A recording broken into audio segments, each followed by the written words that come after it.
6:30. We will call the Monday, August 11th, 2025 City Council meeting to order.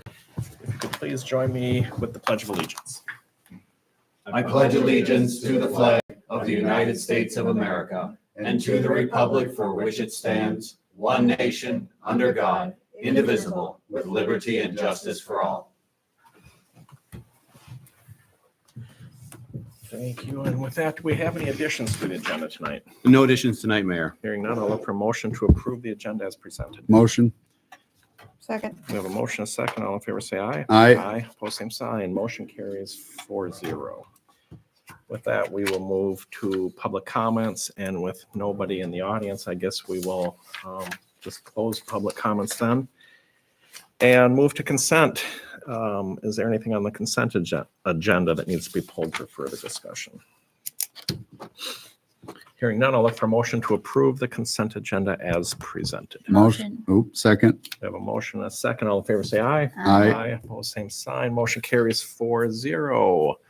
That will take us to our business items for consider approval of gambling exemption permit for the Mayor Lions Club on November 1, 2025 for fall bingo. Not much to discuss there.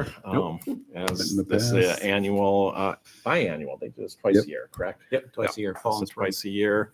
Request from the Lions, so I'll look for a motion to approve the permit for the Mayor's Lions on November 1st, 2025. Motion. Second. We have a motion and a second. All in favor, say aye. Aye. Opposed, same sign. Motion carries 4-0. And second will be a temporary, consider approval of temporary intoxicating liquor license for Mayor Lutheran High, celebrating its Harvest Gala event on December 5, 2025. And again, not much to discuss there. It's Yearly.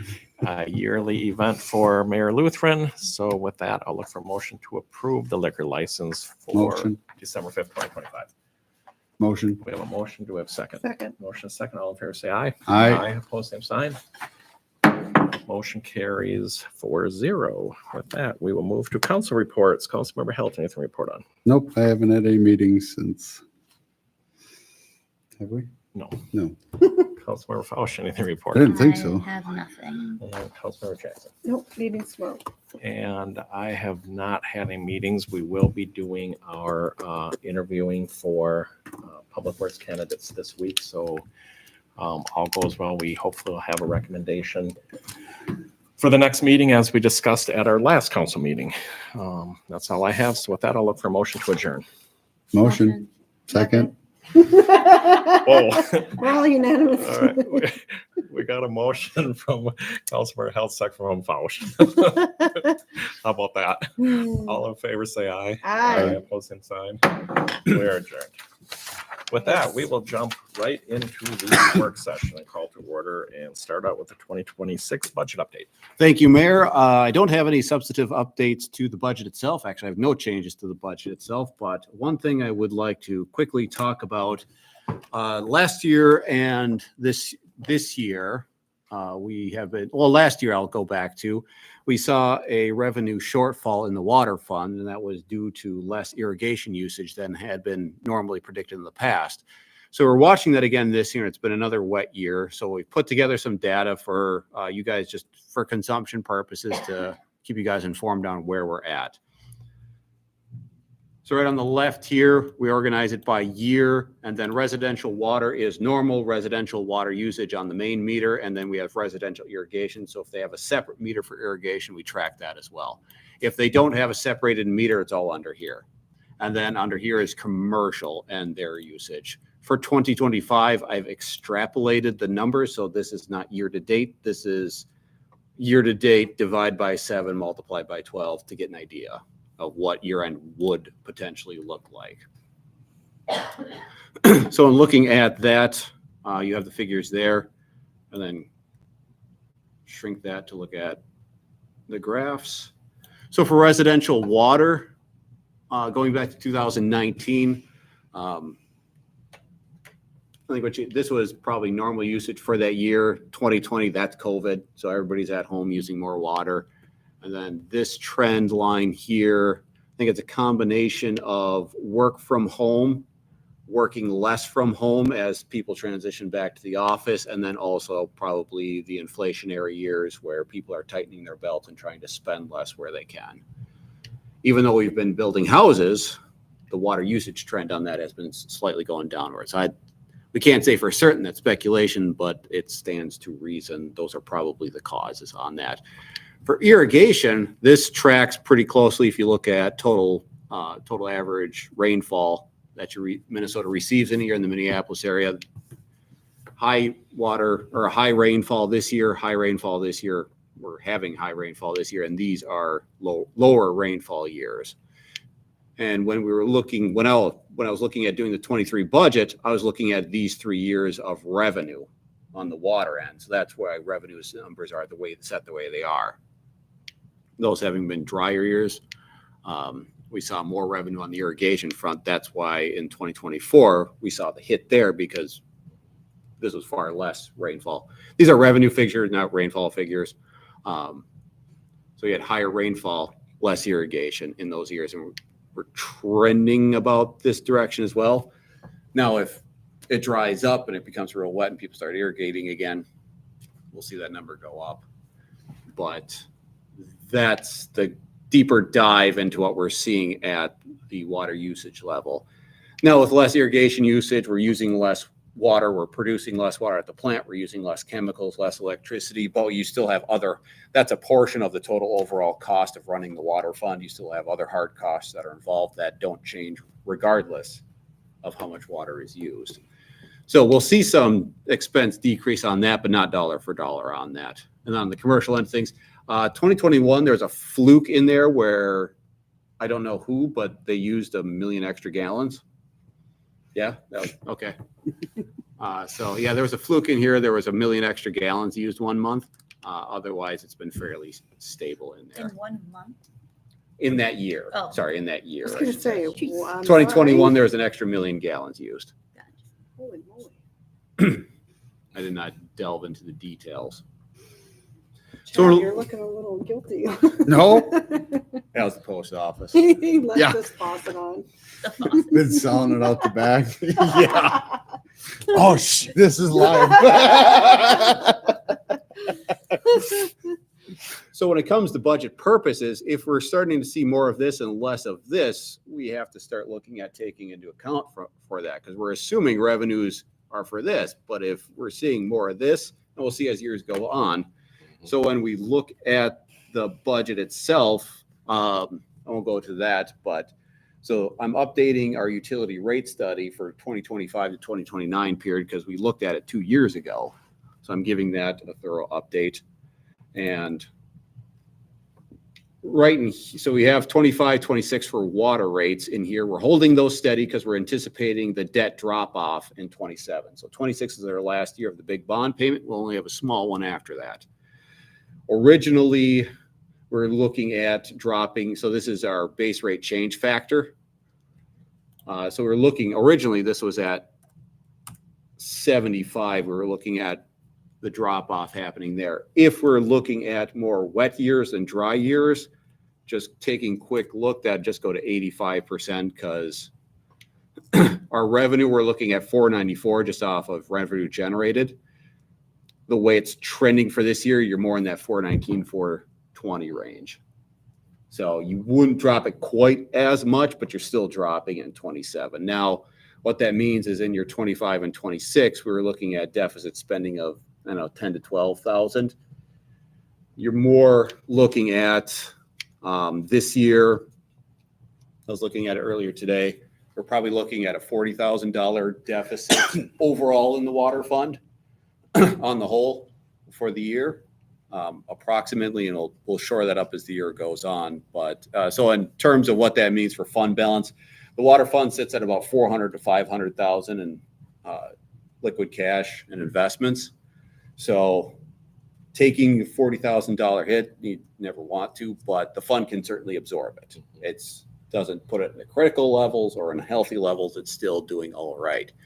So if the trend continues with another wet 26, you could see another $40,000 loss, but you're still doing okay because then everything gets corrected in 27, right? With the rate adjustment, since the debt's falling off, similar to what happened in sewer. because on the sewer end of things for 25 and 26, our surplus generated is north of 150. The idea being we'll make the big rate adjustment when the treatment facility happens. And then this extra funding simply goes towards less debt service we need to take out. So the decrease just might not be as favorable in 2027. Right. And so all this modeling then plays down into here, an estimator. So we have by thousands of gallons here and what your total bill would be if you're a residential user in each of these years. So we're holding it flat, and then you can see how that changes. So we'll take that. We'll look at 5,000, for example, 113 to 118. That's based upon the 85. But if I go up here and say, go back to the original 75, that then adjusts it, back down to 114. Mm-hmm. So this manipulates with it. So that being said, we look at the bill, and this jumps, but when you actually look at the y-axis, scale matters. So yeah, that looks like it jumps, but in the grand scale, you're going by $2 increments. Yeah. And this is on a monthly basis. Mhm. Yep. So before you were at like 120, 119, 120 at 75, but now it's at 124. So you're talking $5-ish difference per month with the rate adjustment. So, and again, as time goes on, we'll keep a closer eye of this, but this is where we're seeing some of that trending shift. As long as we keep an eye on it, and I like the approach of just limping along now. It makes no sense to raise them in 2026 to have them come, to try to hit that 75% reduction again. It just makes no sense. So Right. I think this is great and a great tracker for us just to keep an eye on. Yeah, I recommend we hold steady Mhm. deficits, plan to deficit spending, so it's not like reckless deficit spending. We know that the debt's falling off, and we know that's going to then produce, not a revenue surplus, but an expense decrease that will then allow us to put things back in line. Right. And the fund can hold it, and so there's no concern there from a financial liability standpoint. We'll still be good with cash to make sure we're making payments and everything. So no concerns there. Good. So any questions on any of that? None from me. Thank you. That's what I've got on the budget update on that front. And then moving on over, talk about the statewide volunteer firefighter fund review. So if you recall from earlier this year, we got the audit back for 2024. It showed roughly $287,000 revenue over expenditure surplus in the general fund. And then we had also been looking at the pair SVF for the fire department showing a deficit, funding deficit. The required minimum contribution for this year is $35,010. We had looked at paying that up and getting that up to 100% funded so that we didn't have any future required contributions. So the idea at that time is like, well, we want to look at paying it off. Let's move forward with it. We got the surplus. So PARA produces their SVF reports by the end of July every year. So early August, they will email me with the updated report, and I'll get that. So it'll show what the actuals were. So I got the update this go around. And so it went from 218,000 we thought back in March to 111,000 because of two factors. One, you had good market performance, which allowed the assets to grow and market value bouncing back. And then two, projected liabilities decreased on our end as well. So you had assets getting better, and you had projected liabilities not being as bad as they thought they were. So you have both going for us on both ends. So historically, when we look at our funding ratio back in 2023, our funded ratio was at 76%. And then in 24, that went to 82%. And now sitting in 2025, we're at 93%, we'll have to make the minimum contribution of that 35,000, but it's steadily going up there. So I wanted to bring this, we haven't made the payment yet to 111. Wanted to bring it up for discussion purposes.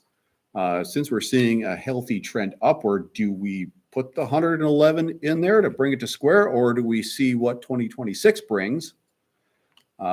because our required contribution for, and so end of this year, it's the 35,000, well, it's $35,010. From para, our required minimum contribution would be $7,605 for end of next year to make that payment. So you could say, well, let's not make the one-time payment. Things are going well. We just have to pay the $7,600 next year, but you also then have the option to paying it off if you want to. But if markets perform and liabilities continue to decrease, it could, I hate to use the term solve itself because that's fast and loose, but Right. could come to a point where we don't necessarily need to make a contribution because it's catching up from market deficits from a handful of years ago. Maybe we should let her ride for another year. That's my thoughts also. You know, when that number was a lot larger and we had the funds available, it made sense. But now that it's kind of self-correcting or trending in the right direction, I think I'd say we put it off another year and see how that looks. And we'll always still have that in a balance somewhere if we need to go back and do it. But there's no sense tying it up right now. I feel just let it ride. I agree. You know, everything's still in the up and up. All of them, they'll always have what they need for it. You know, it's just getting those funds up, you know, back to 100%. Right. And I think a future discussion point I think letting it ride is just fine, see how things do. We're not out anything for doing so. We'll still make our $35,000 Certainly no payment. downside. Yeah, we still make the $35,000 payment, and that's budgeted for this year anyway. It's in our budget for 2025. And then for 2026, we'd put the 7605 in there. And then that's what our minimum would be. You can always make a contribution above and beyond. This is just the minimum required contribution. And so another future talking point is Mayor has historically rode pretty so close to that 100% funding. And previous cities I've worked for, we always ran a buffer. So instead of being just 100% funded, you can be over 100% funded. So usually I ran in the teens over, so 110 to 120, and that gives you a buffer. So that if there is a market downturn, you have assets available that can take that hit so you're not paying in. The upside to that is then as your assets also grow, each year as part of this report, they do funding analysis. So right now the firefighters get a $3,200 pension benefit. They will do analysis for $3,300, $3,400, $3,500, and whatever you want them to do it on. So you can then that will also calculate out what your funding ratio is under those scenarios. So if you're in the teens and you grow into the 20s plus, you can look at increasing that benefit to the firefighters, which then shrinks it back down to go back into the teens. The idea being hopefully good markets grow those assets faster than the liabilities so you can continue to make those. But that being said, if the city wants to put in a contribution above and beyond to get to that buffer status, we certainly can at some point in the future. Because the audit results of that 287 are still there in the general fund. And I'd really like to explore that. I think it's reasonable to have a buffer like we do in a lot of our other accounts. It makes sense to me. Right. You know, so if you can start getting some of that together for us. Obviously nothing urgent, but it makes sense. You know, my gut at first, just because we've been riding the 100, I think 110% seems reasonable. Start kind of getting some numbers in there, see where that starts fluctuating. It'll help from a budget standpoint. I mean, we might not have to ever put more in for years because of that buffer. So it makes sense, I think.